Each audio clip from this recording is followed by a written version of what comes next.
Hey everyone, it's Austin, and welcome back to the channel. It's day 300 on my journey to 2000, where I'll be uploading a video every day until I make it there. So don't forget to like, comment, subscribe, and as is customary on the channel, I'd like to take a moment to review and reflect at the past 90 days as it's broken on chess.com, but ultimately representative of the last 100 days that since the last time that I've done this. So we really, the channel really tracks rapid, and I'm not gonna lie, guys, it's been kind of rough, right? So we, let's throw some tunes on in the background.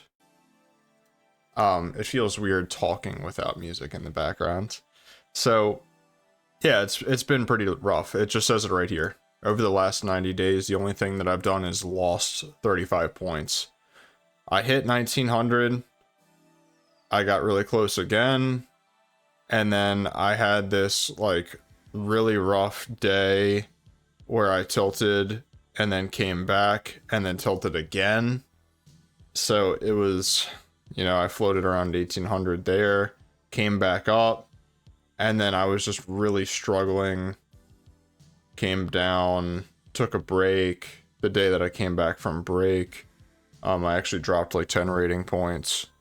And now, the last 7 games that I played, I won 4, lost 2, drew 1.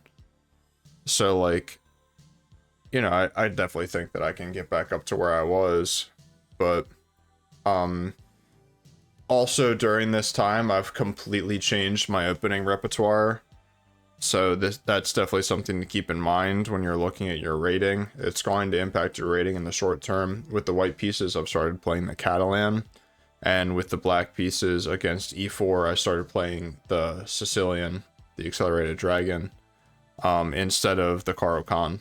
So with that, I think that that's a pretty decent, reflection on the time that we spent. Oh yeah, and here was that weekend break that I went skiing in March, and then I came back and I shot right up to 1900, floated high 1800s, and then just fell. I mean, I knew that I was going to come back down after that because I was getting a lot of gimmies, but, I never expected to be below 1800 for such a while. But it's okay, It's all part of the journey. I care less about the rating and I care more about how I do on a game-by-game basis. And, so, like, that's why I get upset when I lose these games that I'm winning. Because it's like, if I were to play well, then that should be easier for me to win, and it just isn't sometimes. And just dealing with that, it kind of feels like you're given something and then you have it like taken away from you, I guess is a good way to describe how it feels to me, at least. But anyway, let's actually get a game going. So we got the white pieces, 1789 against an 1807. Queen's Gambit.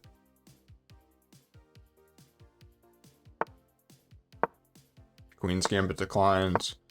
And now we're in the Catalan, officially. Yeah, so now we're in the pseudo Tarrasch, where this is probably the variation that I know the least.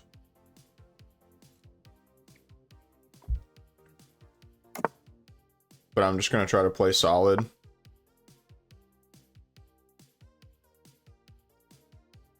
Pretty sure I should probably take this at some point.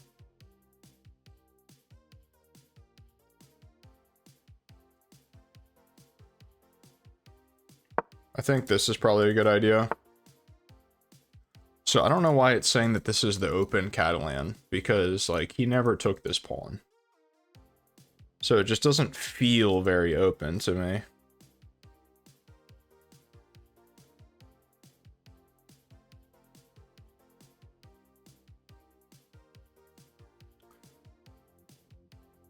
It's really hard to understand at what point you need to actually take these pawns.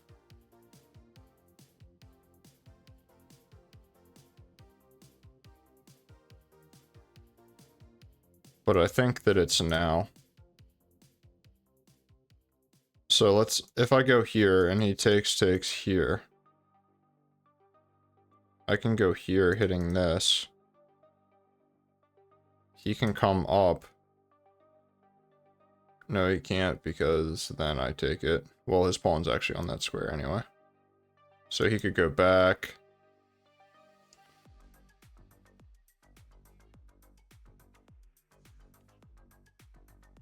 Maybe I should just wait one more move.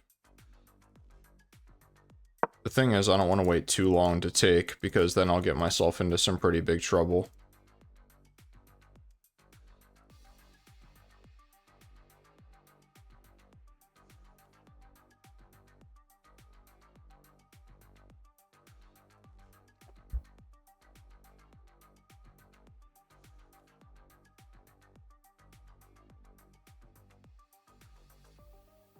I wonder if bishop g5 was an idea instead of b3.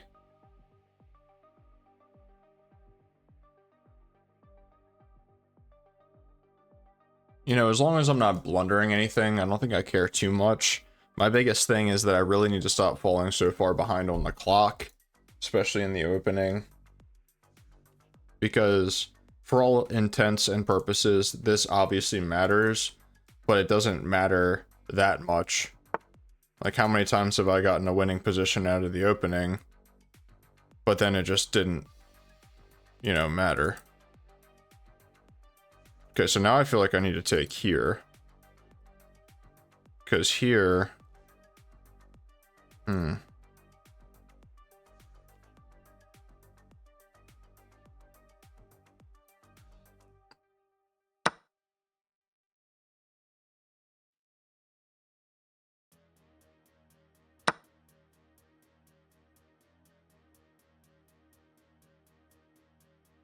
So this is the normal response when they go like this.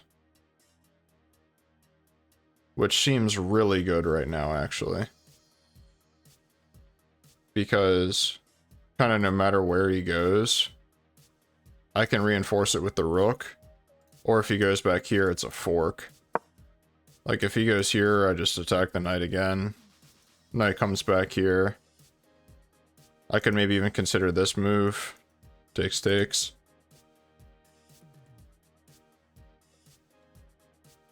Continuing to try to open up this light squared bishop of mine.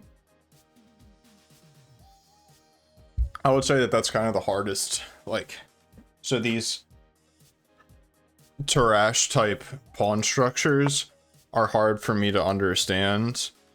In addition to... Okay, so he can't take this as an intermezzo because nothing is hanging.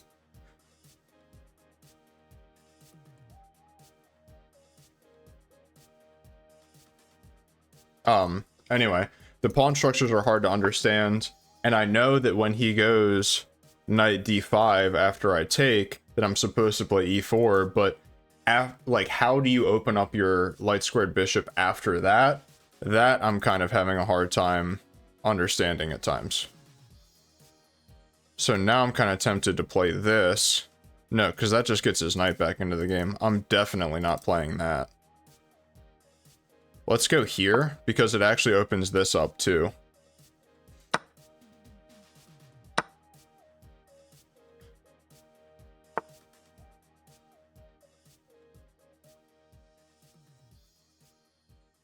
Give a check.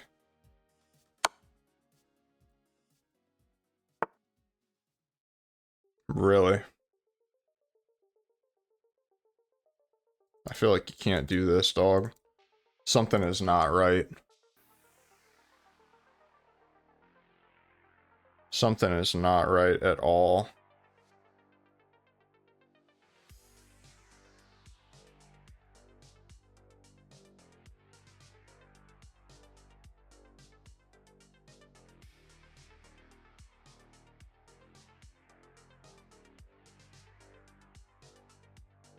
Something is not right.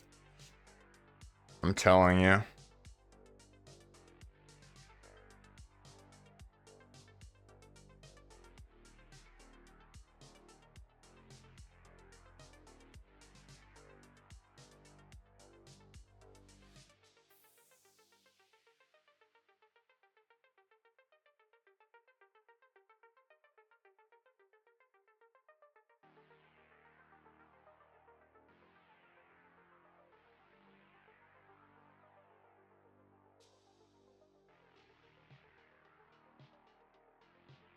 This also enables this move. Let's do this.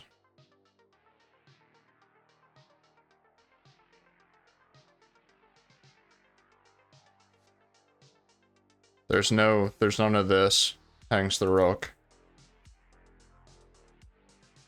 You can go here, but then I'm gonna go here. And then probably here. That was probably just as good of an idea, to be honest.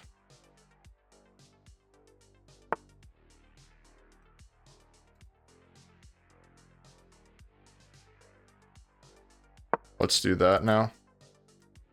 His knight officially has no squares. This knight has only that square. And I'm definitely going here next move.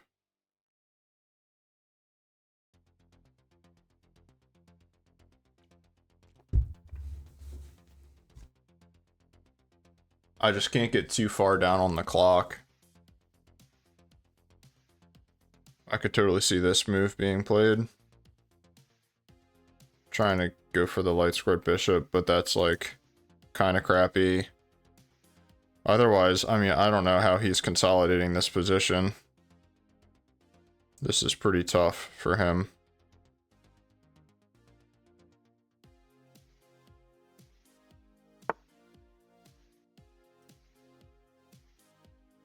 So that blunts the dark squared bishop, but creates a lot of light squared weaknesses. So let's go here, force the bishop back, play... Does this actually trap the bishop? No. But things are getting ugly for him. There, I'm gonna play this.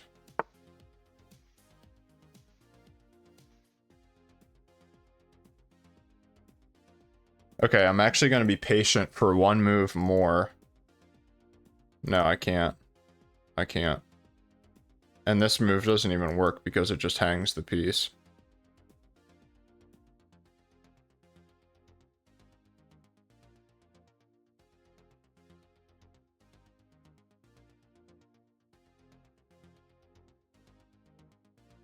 Ugh.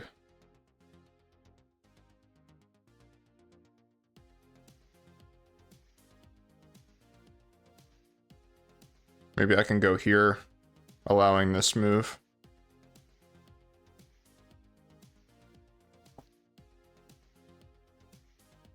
Maybe I can go here, setting up some check. Also immobilizing this, also allowing this move. This move seems pretty sexy, I'm not gonna lie. Let's do that.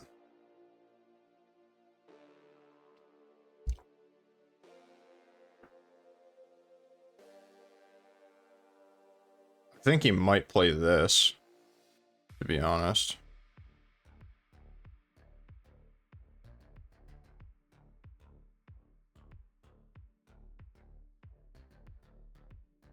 Ugh. Okay. So he plays that.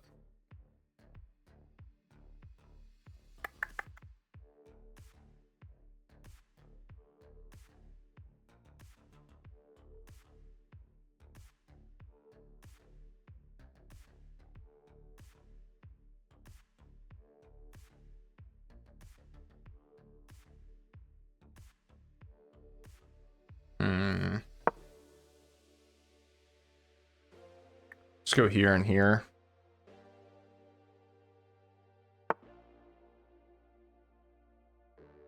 Okay. Definitely going here. Now he has to come here.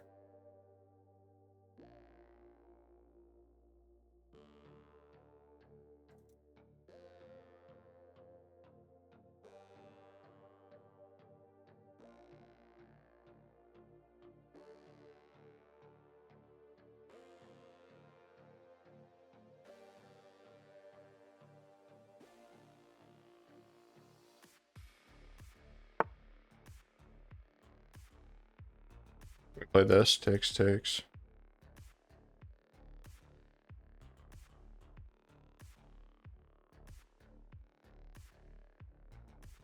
Here.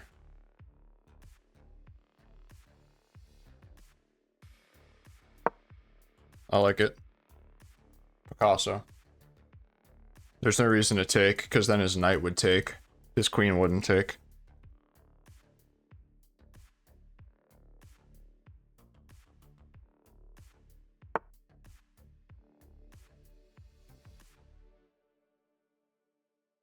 Okay, but now I kind of have to take, to be honest.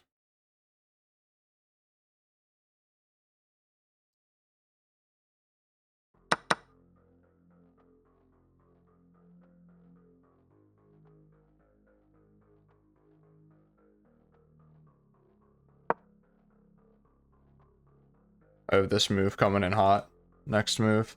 I wanted to move my queen just somewhere safe.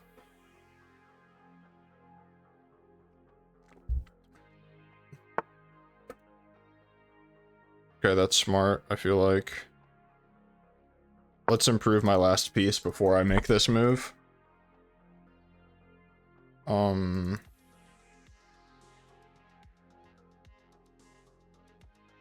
Yeah, I mean, I feel like this is the most obvious move to play.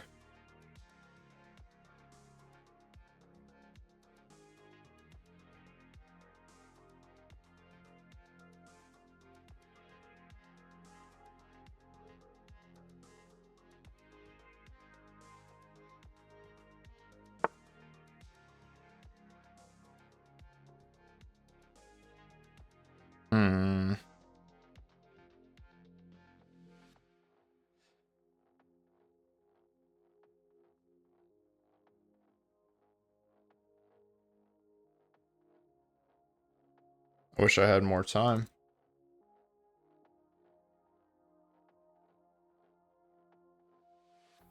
I think let's go here. Yeah, let's just go here.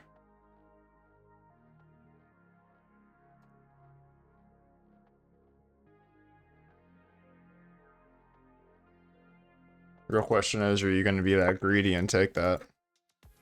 Yeah, I didn't think so.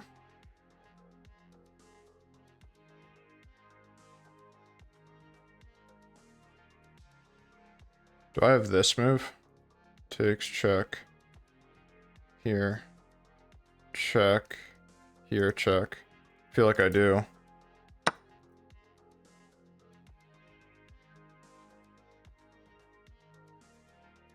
Keep adding pressure and eventually something will present itself. I have a minute and a half here though, so I basically like need to checkmate him.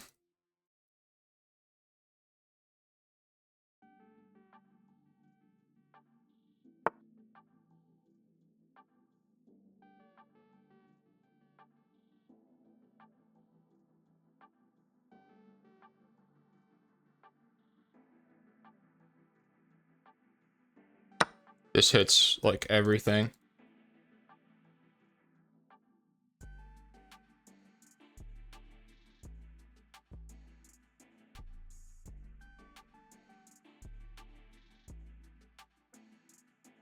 Technically threatening mate.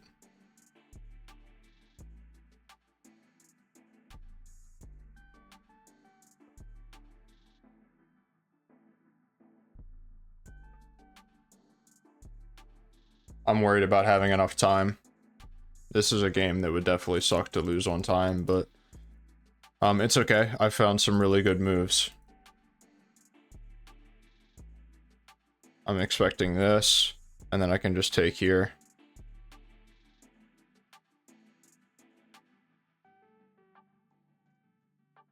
How long have I had this move, huh, guys? I don't have it right now because the knight's defending it. So here, here, takes here. That's an interesting choice.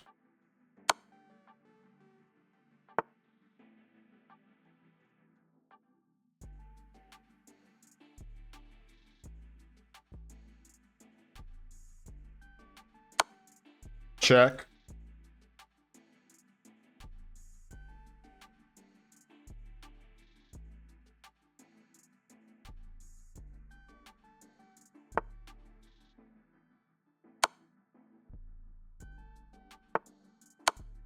That's pinned, buddy.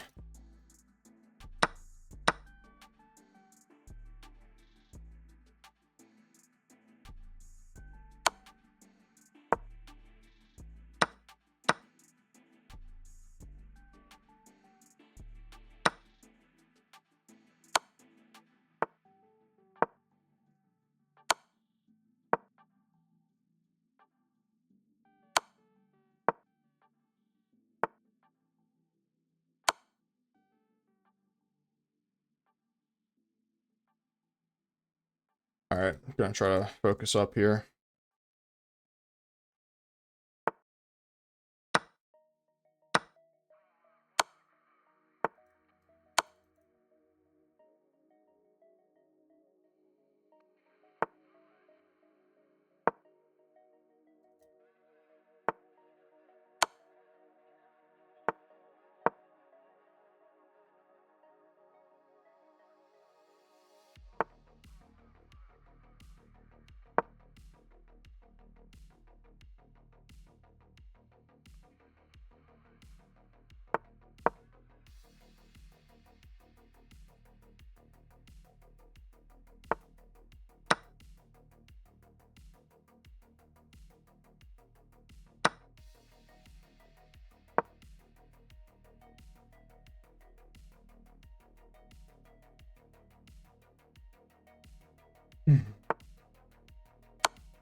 Let's freaking go, baby.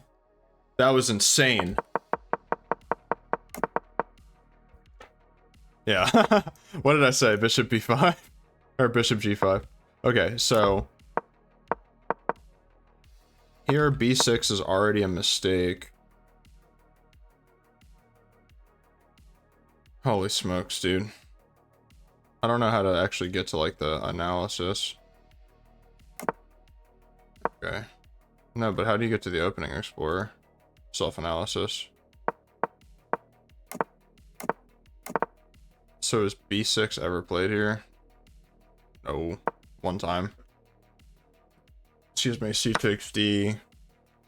I think the way that I'm going to learn this the best is by reviewing it with my coach, to be honest. So, like, bishop g5. Then what? Knight bd7. Sure, c takes b. Or c takes d, sorry. E takes. If you take with the knight, yeah, you lose the queen.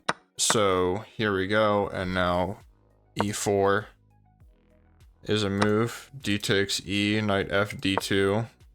Hitting the pawn twice, and we're not worried. If he takes here, then he's just getting greedy. Because knight takes hits this and this. If you back up, though, knight takes, and the rook is hanging in the corner. Holy smokes, the Catalan, dude. Holy smokes, the Catalan.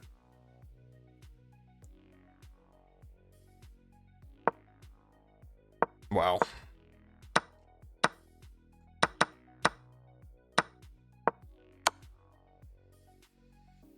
That's, I mean, that's hot, right?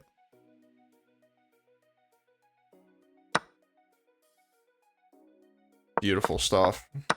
Mistake by him. Taking here is more accurate. B takes. Now we take in the center. He takes. We can't play this yet. So knight c3. Okay, so pawn takes is apparently better. e4 now. Okay, you caught me. What's the plan? Now we play knight h4.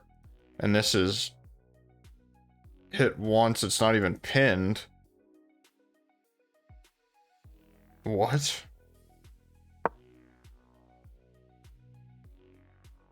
Oh, this comes with check, so you can't do that. This is still not even the best move. Knight f5 is the best move. This is like the worst move in the position, apparently, so that's my bad. Look at me, calculating good stuff, dog. Knight h4, best move. Let's go. Okay, so okay, I'll admit I did not see bishop back. And that's why queen f3 is the right move right away. Best move here for me is just to take. Queen takes. Knight f5, queen b8. Queen b8 is just pure comedy, honestly. Start sacking pieces, baby. If you take, it's mate in 9. Mostly because don't hang your queen like Austin does. E7 check.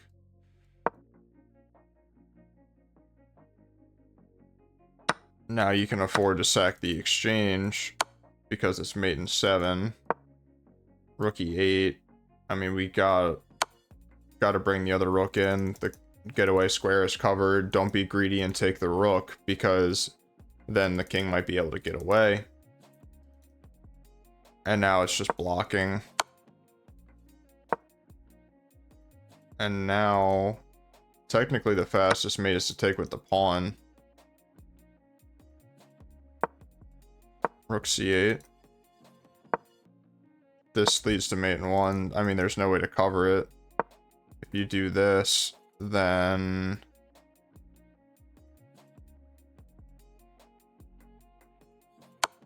that's checkmate. Wow. Dude.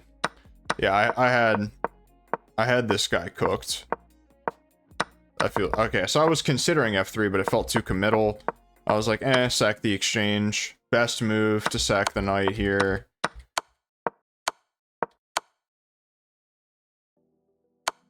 I missed checkmate in 1 again. I forgot that the bishop was covering this square. I anticipated it already winning the queen.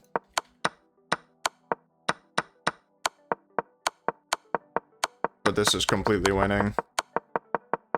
And then what I was gonna do is, like, I was even considering in this position just sacking the queen and winning this position because this is totally winning, obviously. You know, he goes here, here takes, here, takes, here, and, like, I'm stopping his pawn, these pawns are gonna roll, and then this pawn by itself can... oh, I mean, these pawns are self-sufficient as well, but, like... If he kind of stopped me from pushing my pawn, which, looking at it now and actually thinking about it, he kind of couldn't. But if, in the back of my mind, I was like, if he stops me from doing my current plan, I'm just gonna sack the queen and win the pawn endgame.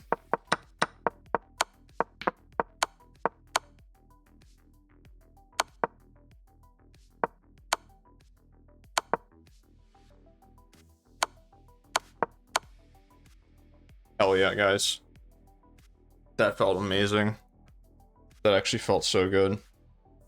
Let's go back to highlights and see the stats. I played an 85, he played a 75. He had no blunders, but 4 mistakes. I had 3 misses. Game rating for me was 2000, for him was 1650. I mean, I think that's a little rude. I think he played better than that.